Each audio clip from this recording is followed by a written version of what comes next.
So Indiana, ever the transfer portal savants that they are under Curt Cignetti, have gone out and made another move. Why? Because Indiana's just aggressive that way. I like teams that are aggressive. In the long run, does Indiana need to figure out how they can stack a couple of top 20 recruiting classes together? I think so. In the short term, hard to argue with the results in year one. You know who else went 11-1 with a big transfer portal class? USC 2022. And it worked great. New coach, new quarterback, everything was awesome. Faltered at the end of the year. You got to recruit this sort of stuff. You got to ship. But again, I think Indiana is a good team this year. I don't think they're nearly as good as they were a season ago. I don't think Fernando Mendoza is as good as Curtis Rourke, and last year had a much more favorable schedule as well. Their win total, according to our friends at FanDuel, is 8.5. I understand why it is that after last year was the easiest over in the history of sports. I mean, in retrospect, of course. I didn't say that going into the year. But if you took Indiana over 4.5 wins, that was paid off pretty quickly since they started. What was it, 7-0, 8-0, 9-0, something like that? I think it was 9-0. So Indiana has gone out and made another addition at wide receiver. This doesn't surprise me for two reasons. Number one, there's a previous relationship here with their new quarterback and the receiver they just added, who Jacob Goins of Locked On Hoosiers will tell us about in just a moment. But number two, Indiana's offense was so fun to watch last year because they're slinging it all over the yard, and Curtis Rourke was great, and they're hoping Mendoza can be the same. I don't know that he's quite as good. He's certainly capable, no doubt about it, and he's in a good situation. But if I'm Fernando Mendoza, I'm not just smiling because, hey, you're willing to bring somebody in who I already know from my previous stop, but you're clearly committed to making this work for me. And Goins has spoken on this show several times in this offseason about how Indiana can be a more run-first team because of the moves they've made in the offseason, whether that's, bringing in Pat Coogan, the starting center from last year's Notre Dame team that went to the national championship game, or what they have at running back. They feel like they can be a tad more balanced than Mendoza. It doesn't have to be Curtis Rourke.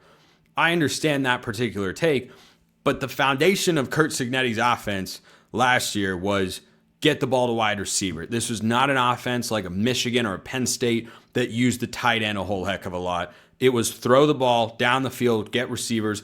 So you want to have options. You want to have options, and I certainly understand that, and I appreciate any place that attacks weaknesses or goes out and tries to aggressively support what is the identity of your football program. And I think Curt Cignetti made it very clear last year that that's what this Indiana team is. That's his vision for winning football games. We're going to go throw the ball around the yard, play good enough defense, and we're just going to outscore you most of the time. And they were a wagon.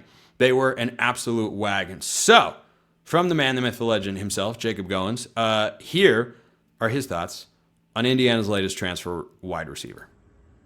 Indiana football has picked up another big transfer portal commit, this time in the wide receiver room. It's California receiver transfer Jonathan Brady. I'm Jacob Goins, host of the Locked On Hoosiers podcast. The Hoosiers needed a starting slot receiver after Michigan transfer Tyler Morris got injured this spring, and they find his replacement with Jonathan Brady. Has nearly 100 receptions in his career, 1,300 total yards, 10 touchdowns on his name, also some rushing attempts in there as well. Played 2 seasons at New Mexico State before his junior season at California. He now steps in with his former quarterback, Fernando Mendoza. They had a remarkable relationship together. They step in now as a starting duo on the offense for Curt Cignetti and Indiana football. Quarterback Fernando Mendoza has another weapon to throw to with Jonathan Brady alongside Omar Cooper and Elijah Surratt. I think this will be one of the best receiving corps in the Big Ten, if not around college football. Jonathan Brady, a really speedy wide receiver, agile in the open field,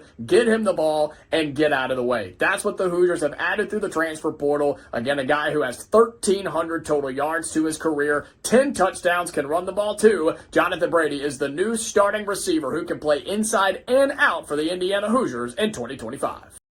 Yeah, nice solid pickup there. Get your guy a lot of weapons like the NFL.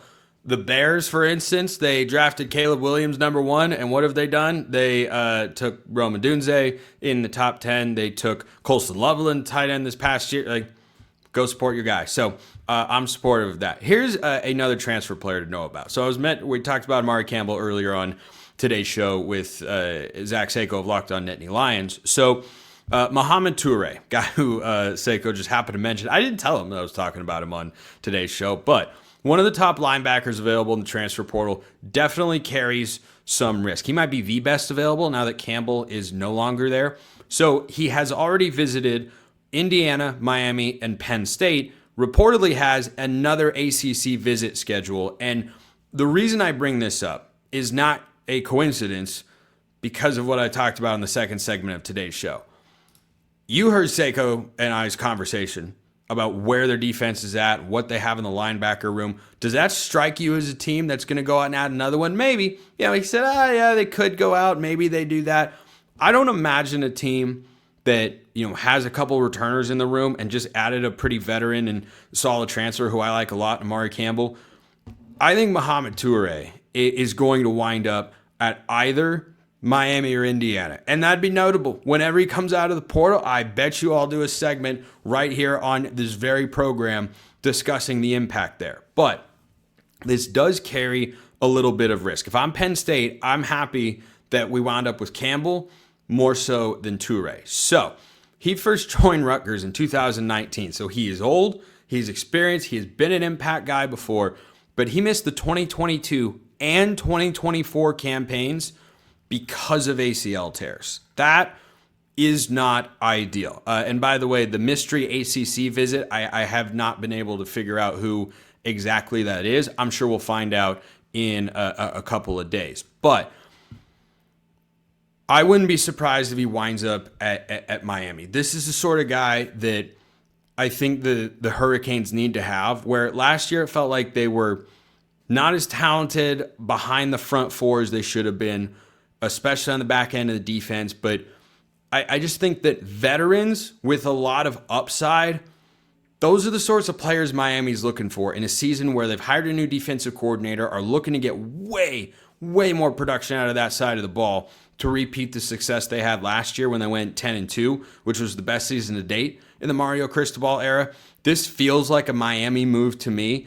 There is certainly some risk at play, and I don't think that it's an immediate pressing need for the Hurricanes to go out and get Toure at the linebacker spot. I do think there is just a logical fit when you consider how long he's been around college football, what the upside is. This guy's been a good player. He's been productive when he plays. In 2021, when he was healthy, he had 51 tackles, 8 tackles for loss, 4.5 sacks, and appeared in 13 games in the 2021 season. That's a starting caliber linebacker, and he did that in the Big Ten. So I think that for Toure, there is some risk involved, but if you keep this guy healthy, you could look up and go, oh, he's an all-conference honorable mention linebacker. That's the sort of guy still floating out there in the transfer portal. Go figure. Even though it's May, that is still available. So very curious to see where Mohamed Toure ends up. Appreciate everyone listening. I'll see you next time. And until then, hope you have a wonderful rest of your day.